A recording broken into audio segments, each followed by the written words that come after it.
Pernah kan kalian mengalami kondisi tersebut? Kondisi di mana badan kita suhunya tinggi, batuk, pilek, sakit tenggorokan, dan lain sebagainya. Sepertinya sudah menjadi hal yang sangat sering kita temui 2 tahun belakangan ini. Karena kondisi tersebut dikenal dengan gejala COVID-19.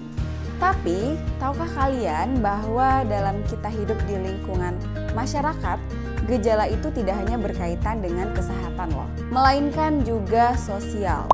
Wah, kira-kira apa ya maksudnya? Jadi teman-teman, gejala sosial adalah fenomena sosial yang terjadi dalam setiap kehidupan individu maupun kelompok.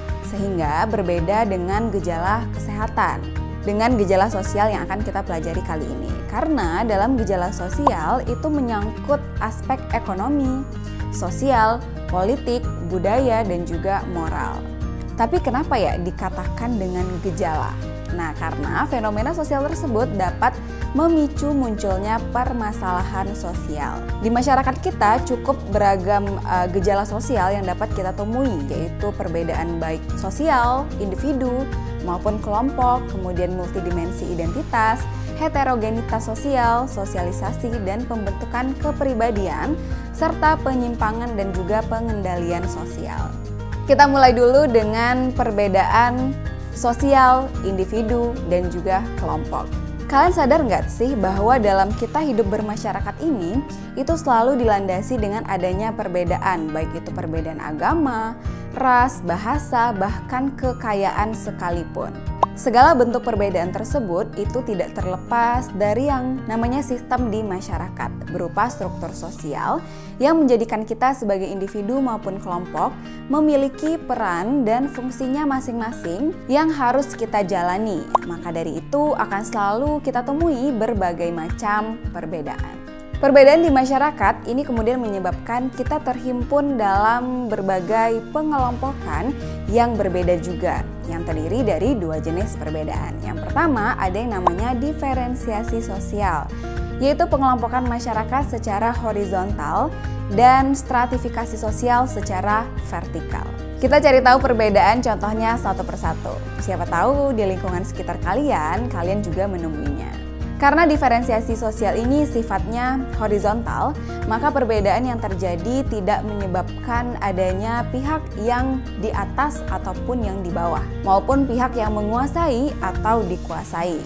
Melainkan yang ada yaitu sama atau sederajat. Seperti perbedaan agama, kemudian contoh lainnya yaitu perbedaan ras, suku.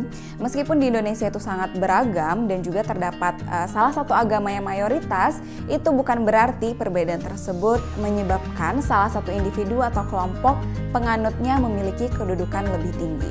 Karena kita berlandaskan atas perbedaan yang sederajat. Jadi semua agama itu sama aja gitu ya. Sedangkan untuk stratifikasi sosial, karena pengelompokannya terjadi secara vertikal, maka akan terdapat individu atau kelompok yang menduduki posisi atas dan bawah, atau posisinya itu bertingkat gitu ya. Contohnya perbedaan akibat ekonomi yang berupa kekayaan, sehingga muncullah kelompok masyarakat kaya dan juga masyarakat miskin. Kemudian ada juga perbedaan akibat status sosial, misalnya pejabat atau pemangku adat yang memiliki status sosial tinggi di masyarakatnya. Contoh terakhir yang kita ketahui bersama yaitu sistem stratifikasi pada masyarakat Bali yang menggunakan sistem kasta. Hal tersebut menyebabkan setiap masyarakatnya terbagi dalam kelas-kelas sosial secara bertingkat. Sampai di sini kira-kira kalian udah dapat membedakan kedua hal tersebut? Jadi nih, buat mempermudah dalam mengingatnya, poin pentingnya adalah kalau diferensiasi itu sifatnya mendatar atau sederajat. Sedangkan kalau stratifikasi itu sifatnya bertingkat gitu ya. Oke, kita lanjutkan dengan perbedaan sosial yang lain yang tentunya juga kita temui di masyarakat kita nih, yaitu multidimensi identitas individu maupun kelompok. Dari kata multidimensi saja, itu kita dapat mengambil kesimpulan bahwa terdapat adanya keragaman makna dalam melihat suatu identitas. Tapi apa sih identitas itu?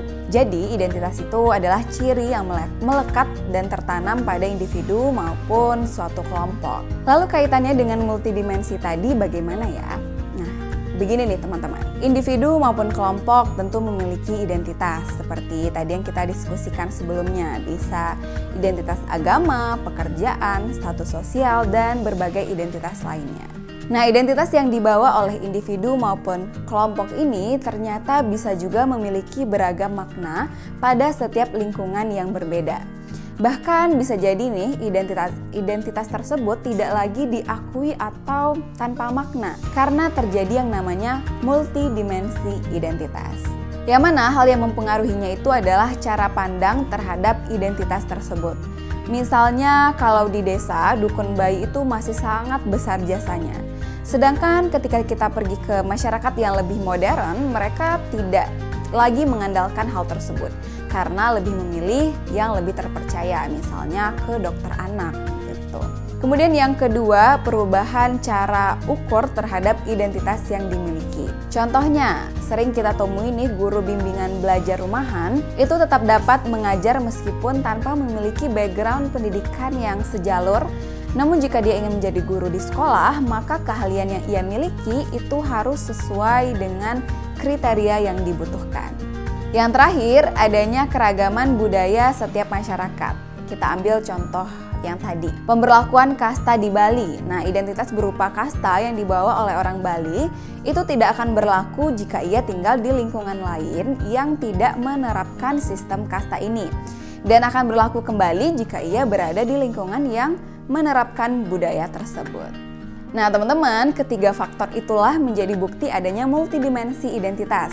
Sehingga bisa jadi nih identitas yang kalian miliki saat ini itu mengalami pergeseran makna atau bahkan tidak berlaku lagi jika suatu saat kalian bertemu dengan individu atau kelompok lain yang berbeda dengan memaknai identitas yang kita bawa.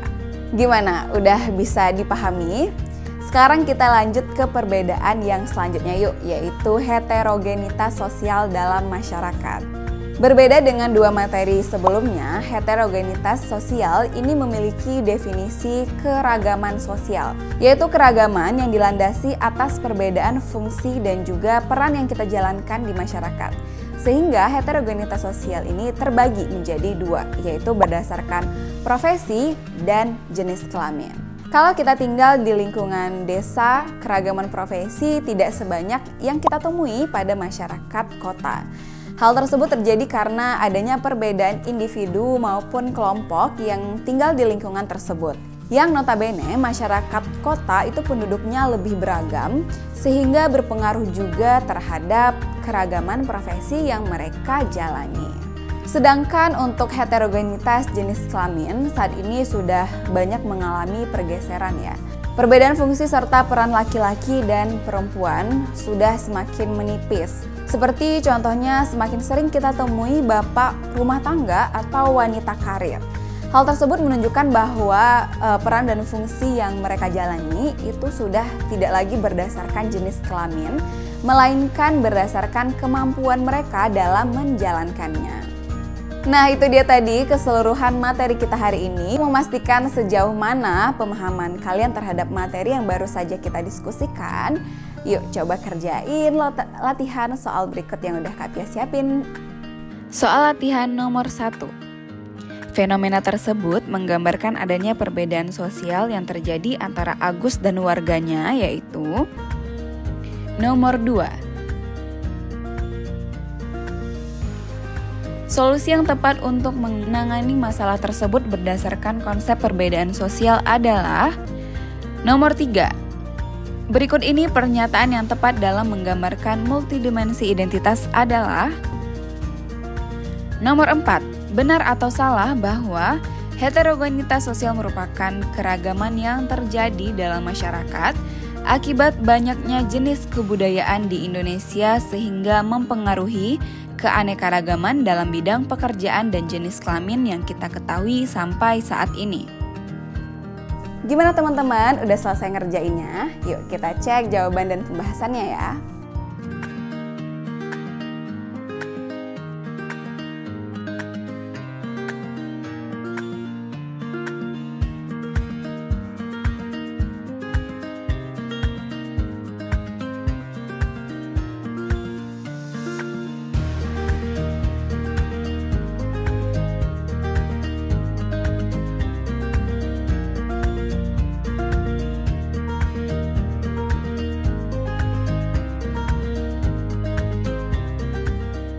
Oke, untuk video kali ini sampai di sini dulu. Kita lanjutkan video bahasan materi sosialisasi dan pembentukan kepribadian pada video selanjutnya. Penasaran kan nanti bahasannya akan seperti apa? So, jangan lupa ikuti terus ya dan tetap semangat belajar. Bye-bye!